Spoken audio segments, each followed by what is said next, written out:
This is Blothar the Berserker of Gwar, and you're listening to the Brutally Delicious Podcast.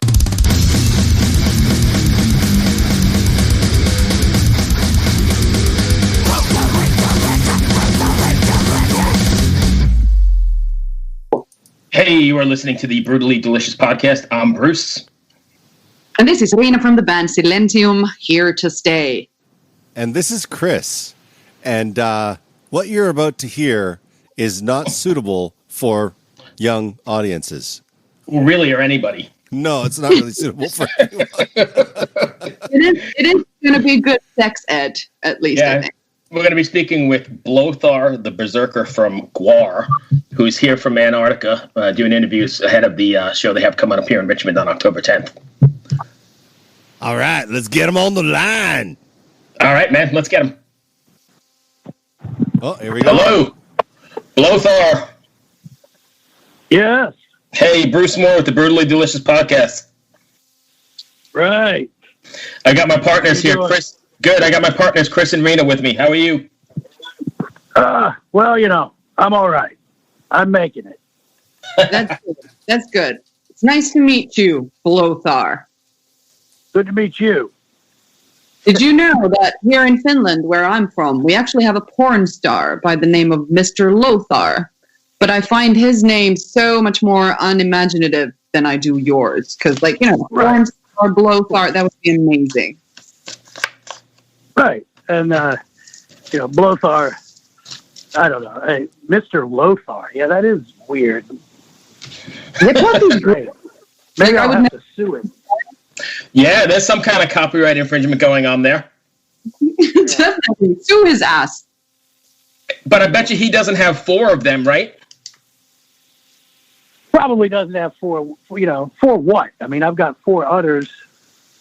Or I was thinking the 4 wieners or whatever you want to call them, right? Yeah. Well, Blothar has 4 wieners and a sideways vagina with teeth. You know, vagina dentata, am I right? What's that? Vagina dentata, that's the name of it, like the vagina with teeth. There was a movie. Yes. Right, Remember? Right, yes. Teeth. Yes, that's right. So Blothar, how are you adapting to this whole pandemic COVID thing? Because I'm pretty sure you guys don't have this from where you're from, right? Well, I mean, you know, certainly not in outer space where Gwar is from. We have all kinds of diseases, just not this particular one.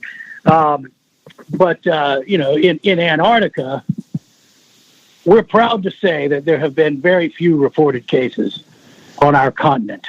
But, you know, of course, now it's also really boring down there. So most of us have managed to come over to the mainland United States and hang around. And I mean, really, so far, nothing has changed. I mean, we don't like to be around each other anyway, so we do everything by the telephone, including recording our albums.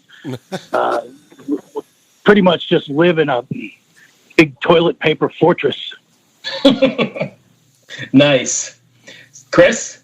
So, a few months back, there was a video of you going to the Robert E. Lee statue, and that video has disappeared. What happened to that video? Well, it certainly wasn't Blothar going to the Robert E. Lee statue. That was Gizmac, I believe. Oh, so that was my mistake then. I told him it was yours. My fault. Sorry. Yeah, no, it's all right. That's...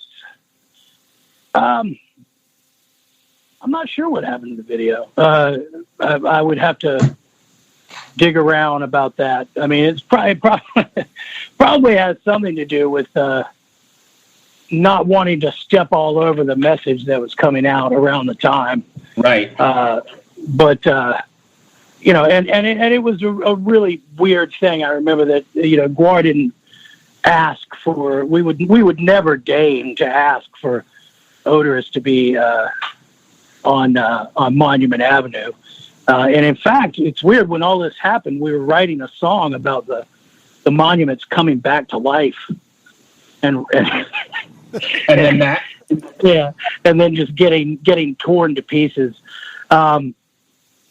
but then all this happens, and I think that Odorous, I'm not sure he would be interested in being on that sort of that row of figures. I mean, it's an interesting thing to look at now, because now they're just empty pedestals. There's nothing there. Yeah. Or the Lee Monument itself, which looks very different. It's become a sort of graffiti wall. I don't know. It's interesting, man. I mean, riding by there, you see something that you never saw, which is it looks like black families. When I rode by there, sort of touring that spot with their kids and taking photographs and things. I don't think that kind of thing happened before, so it's pretty interesting. So before we get to the show that I know we're here to promote, are you tuning in from your hovel or your den? Are you tuning into the debate tonight? Am I tuning into the debate? Into the debate? Oh, did you say I lived in a hovel? I don't live in a hovel. What's wrong with you? I'm not sure where Blothar lives. You live in a hovel. I live on a golf course. Actually, inside of a hole that you putt into. I'm one of the golf course holes. No, of course, yes. We're gonna watch the debate. Absolutely. Why not? We've got nothing to do except for spend money and cocaine. So let's talk about the show then. It's coming up October 10th right here in Richmond. I'm a Richmonder. Yes, that's right. And it's drive-in. Yeah. Yeah. Are you excited about that? Features. Yeah, it's going to be 2 shows. It's a live creature feature, so to speak. They've turned the baseball stadium into a sort of drive-in theater that Gwar is going to go down there and destroy. It's interesting because on the way here, I could see the police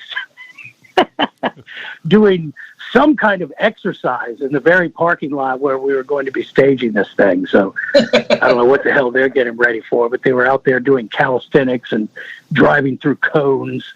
So who knows what that's going to be. So how close is the stage going to be to the cars? Because I guess those guys in the front row are going to need their windshield wipers on, right? Oh, yeah, absolutely. The whole thing is, I mean, I just imagine it as being a sort of demolition derby out there. It's just, I have no idea what it's going to look like.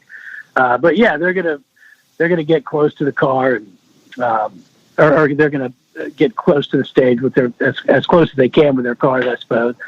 And we're gonna hose them down. What are you gonna hose them down with? The new paint job. Yeah.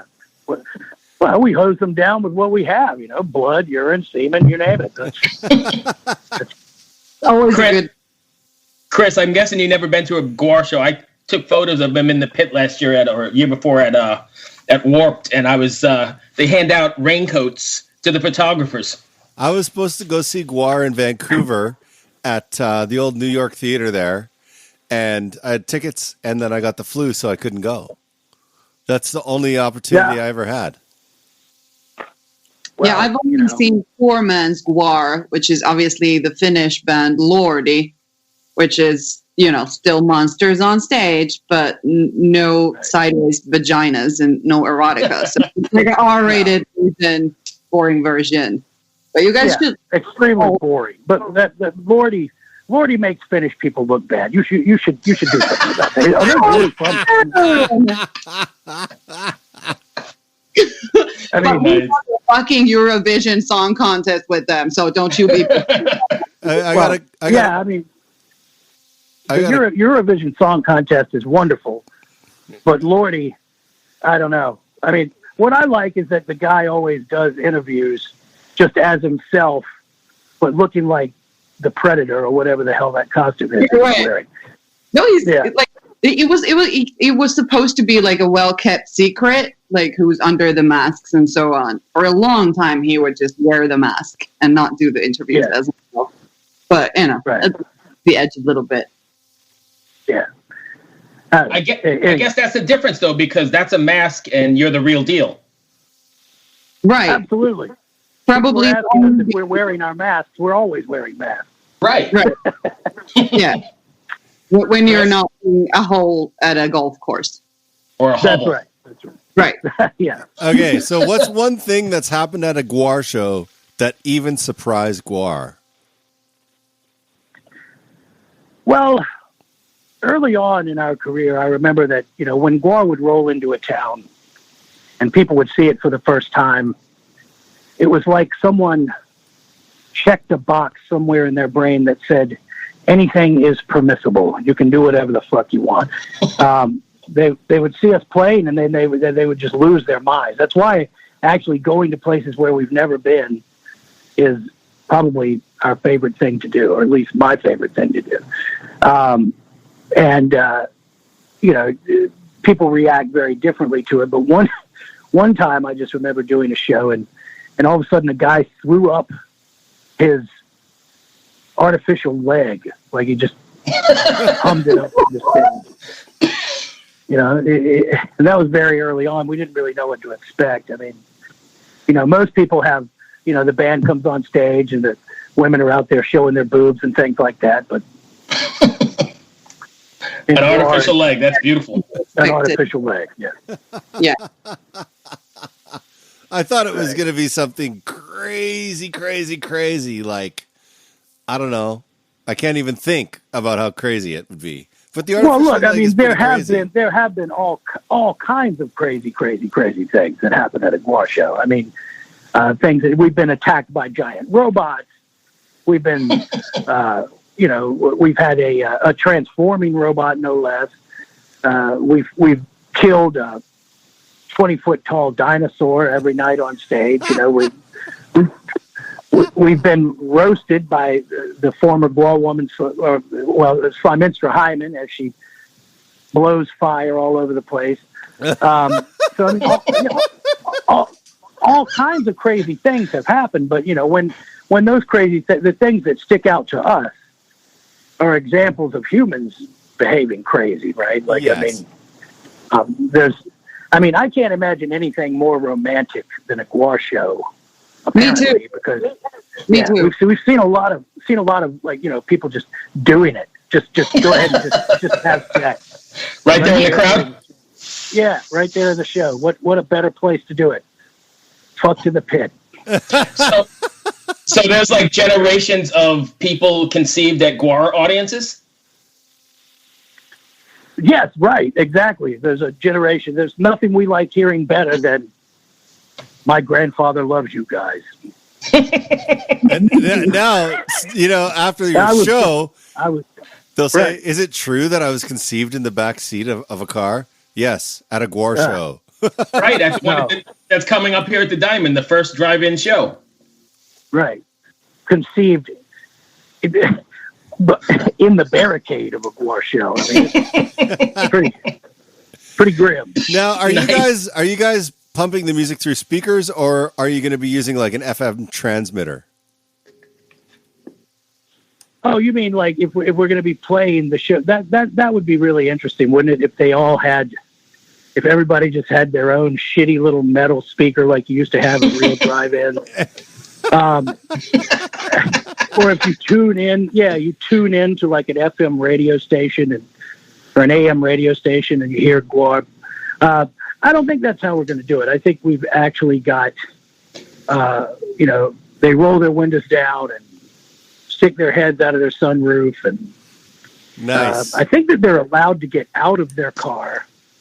They're just not allowed to walk away from it, which is, I don't know how they're going to enforce that. Maybe, hopefully with cattle prods. Yeah. Yeah. And I hope even pee breaks are forbidden. Like everybody needs to have their bottle in the car, girls and boys all alike, and then they just gather the bottles at the door or at the gate, and then they give them to you for the next show. How's this for an idea? Right. But what happens if you got to do number 2? Well, I'm sure I would just accept that donation, right? Yeah, we can manage that. I mean, just like as you were talking, I was trying to figure out ways that we could inspire them to do number 2. Like maybe give out some coffee ahead of the show. Oh my! Free plums for everybody. 3 plums and a cup of coffee. Let's go. The Gwar show's on. That's awesome. Chris, what do you got? I don't have anything else, Bruce. Raina? No, I'm good. This was lovely. Thank you. Romantic. Well, yeah. Thank you for taking the time. I really appreciate it. I live in Richmond, so I'm going to be coming to the show anyway, probably. Yes. Thank you, my friend. I appreciate it. Stay safe, and I'll catch you at the Diamond. All right. Be well. Watch out for the incoming balls. Yeah. Goodbye. Bye. Take care, my friend. All right, later. Bye. Hello out there. Yes, hello out there, everyone. I'm Hal Schwartz. And I'm Flynn McLean. Together we host None But the Brave, a podcast dedicated to the music and career of Bruce Springsteen. Bruce and E Street Band are on tour right now for the first time in 6 years, and we're taking a detailed look at what's happening on stage in our bi-weekly episodes. We've also been recently joined by some very exciting guests, including rock journalist Warren Zanes and Stephen Hayden, Backstreet's Magazine founder Charles Cross, and Barstool's Kirk Minahan. If you're a diehard Springsteen fan, this is the show for you. So please subscribe to None But the Brave on your favorite podcasting platform, and we hope to see you further on up the road. Thank you so much. We'll be seeing you.